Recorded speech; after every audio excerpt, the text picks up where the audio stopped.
Hello everybody, this is John with BestPriceNutrition.com. Today I have the National Educator for Garden of Life, Jay Bouguet, with us. He's here to go over the new, I guess it's still new for Garden of Life, the raw probiotics line. I think we tend to think of Garden of Life as a digestion company, so it's kind of no surprise that they've kind of expanded on their probiotics. So let's specifically tackle this. I know most people who are familiar with Garden of Life are used to Primal Defense Ultra. Let's delve into the raw probiotics, and if you want to give us a quick rundown on it. Absolutely. These formulations that you're looking at were actually inspired by a man named Dr. Eli Mechnikov, who was a microbiologist in the 1800s in Russia, and he actually studied cultures and their longevity, and he studied a group of Bulgarians that were living 80 years at the time versus 40, which was the average life expectancy, and he noticed that they were consuming about 16 ounces a day of a raw fermented dairy beverage. We might liken it to kefir, but it was really more of a souring milk, and so the reason they call him the father of modern probiotics is he isolated the first probiotic culture from that beverage, named it after the Bulgarians, but he actually thought that this beverage, in addition to giving you those organisms for your gut, gave you all sorts of beneficial byproducts and cofactors that are produced during fermentation that you get when you consume those foods. So these formulas were really inspired by that. We wanted to really, as best we could, emulate probiotic dairy food, really capture the components and the essence of what fermented whole foods are all about. Okay. Now, this being raw, we always talk about, we see raw on these products. What does that mean specifically? Yeah, raw means that these components and these nutrients are not exposed to at any point in the process, from when they're grown all the way through when they're dried and put into that capsule. They're not exposed to any temperatures that would denature or break down the most heat-sensitive components of the raw material. So typically the most heat-sensitive components of food systems are both probiotics, the living organisms, and the enzymes that they produce. Okay. Now, we get a lot of questions, who are these for? Why should I take them? And, for me personally, I'm somebody who's always been into sports and working out, and I always, especially more recently, I've kind of refined this, but I rank certain supplements as essential, things that you should take. With a multivitamin, a probiotic, protein powder, and essential fatty acids. Those are my four essentials. After that, there's always things that are, next very helpful, but I've moved probiotics into that because I was somebody who always said, I eat yogurt, I'm fine. And then I started doing a little research. I saw, well, the yogurt's pasteurized, and what's that doing to the bacteria? Because as you talked about with raw, so sometimes those counts and stuff on those grocery bought yogurts are not going to be as high. So who should take these? Yeah, I believe anybody could benefit from probiotics, and like you, I consider probiotics, along with a good whole food multivitamin and an omega-3 essential fatty acid supplement like fish oil, I consider them foundational, meaning I take them day in and day out. The reality is, we as Americans, on the average, we don't consume a lot of foods anymore that are rich in probiotics. Everything's pasteurized, everything's processed. I mean, we used to rely on fermentation as a means of preserving foods before we had cans and chemicals and refrigerators. At the same time, we've got hundreds of different organisms here, both good and bad. We want 80% of those for optimal digestion and gut health to be good.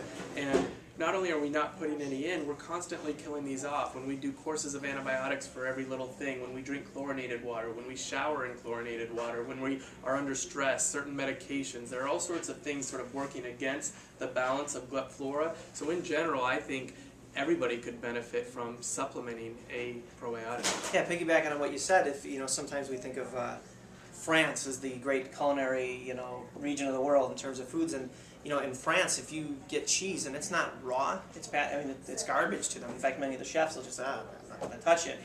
And raw milk is a lot bigger throughout Europe and stuff. Whereas, in some states in the United States, it's illegal to purchase it and things like that because of, concerns. So there's really not that chance to get all these, healthy, dairy-based probiotics in our diet, so I guess that's sometimes where the supplements come in. Yeah, well, I'm definitely fortunate enough to live in one of the, I think it's 4 states that I can legally go to my grocery store and buy grass-fed, non-homogenized, certified organic, unpasteurized milk and dairy products. But when I'm on the road, as I am this week, I take these whole food probiotics with me because I don't have them available to me.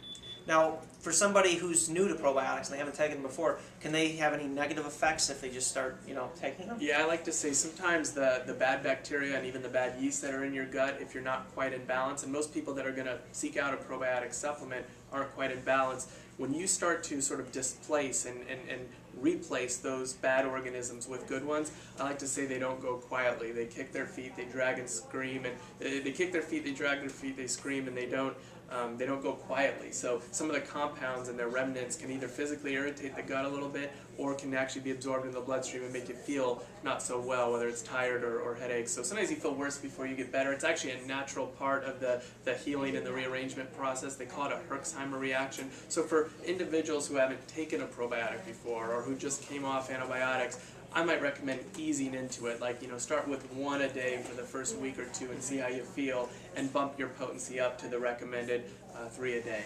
Now, something that a lot of people are going to say, as I mentioned before, I was somebody like that. I eat Greek yogurt with blueberries, and I see others, 3 species of bacteria in there. I'm good. Now, knowing now what I know, that the counts on those are much lower, what are we looking at in terms of the potency of these and also the actual species of probiotics in here? Yeah, we actually formulated these products to, like I said earlier, capture the components and provide the essence of what that probiotic dairy food has. And unfortunately, today's probiotically cultured or fermented dairy food is not what it could be and not what it should be. So we actually know that when you consume a variety of fermented foods throughout the day, you get a variety of organisms inherent to those foods. You don't get 1, you don't get 2, you don't get 4. You probably get somewhere between 20 and 30. So cultural diversity is a term we like to use. So this actually captures the spectrum, the cultural diversity, the wide variety of organisms, and the significance there.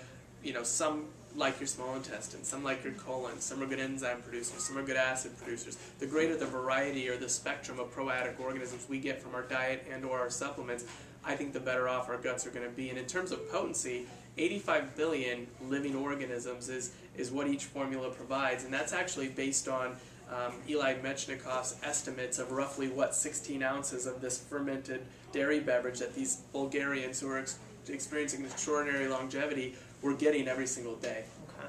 Now, I see some of these are gender specific. Now, Yes. what does that mean? And let's just say I want to share this with my significant other or something like that.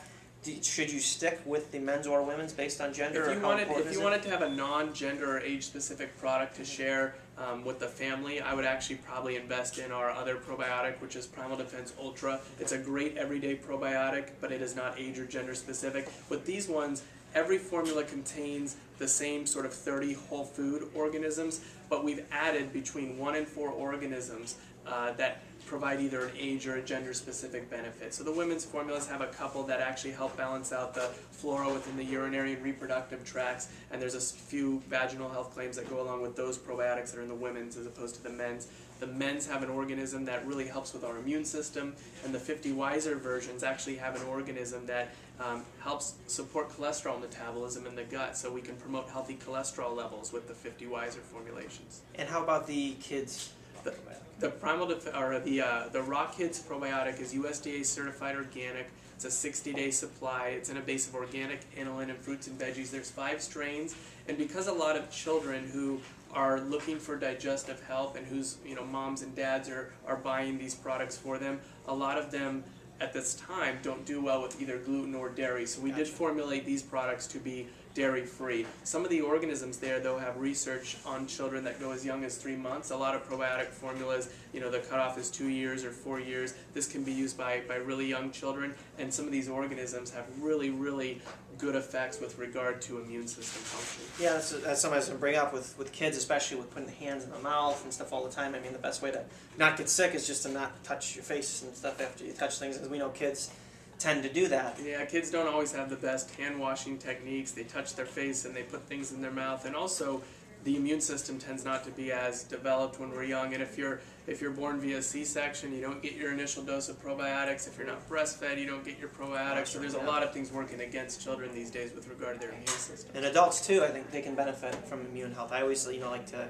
say an ounce of prevention is always better than a pound of cure, and these kind of fall in that preventative. And as we've talked, the GI tract is really the start of the immune system.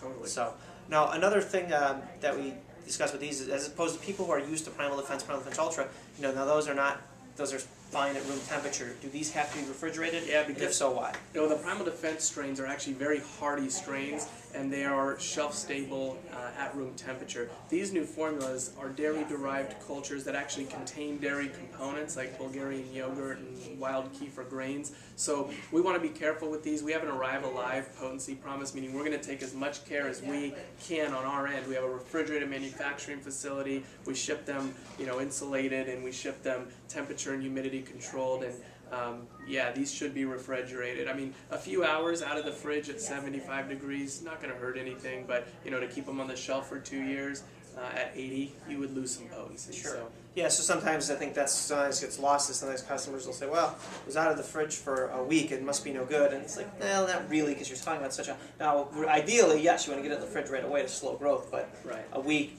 we're trying to avoid that, but if that happens, you shouldn't just throw it out. A week at 71 wouldn't be the end of the world. Yeah. Okay, but that's a good way to put it. Now, we talked about the hardiness of the primal defense and then the different strains in here. Now, would there be a benefit to taking both in terms of crossover because of maybe the different species in each one? There's actually a couple strains that are in primal defense that a lot of people look at or consider, this might not be the right word, but a little bit more therapeutic. Mm-hmm. So a lot of people look at primal defense as sort of a cleansing, rearranging, very therapeutic probiotic product. This is sort of emulating that everyday sort of whole food fermented dairy source of probiotics, and by all means you could use both. What I actually have heard people do and get good results with would be to start off with Primal Defense or Primal Defense Ultras to sort of get things rearranged and restructured, and then switch over to one of the whole food dairy raw probiotics for daily use. Okay, and if somebody did use them together, though, there's no antagonistic effect. Say they take, I take the Primal Defense Ultra in the morning, and I like to take this in the evening. There'd be no... It wouldn't be a problem at all. Wouldn't be a problem, okay. All right, well, I think we did a good job here of covering the raw probiotics. If you guys have any questions or comments, please go ahead and post them in the comment section of the video. We're more than happy to answer them.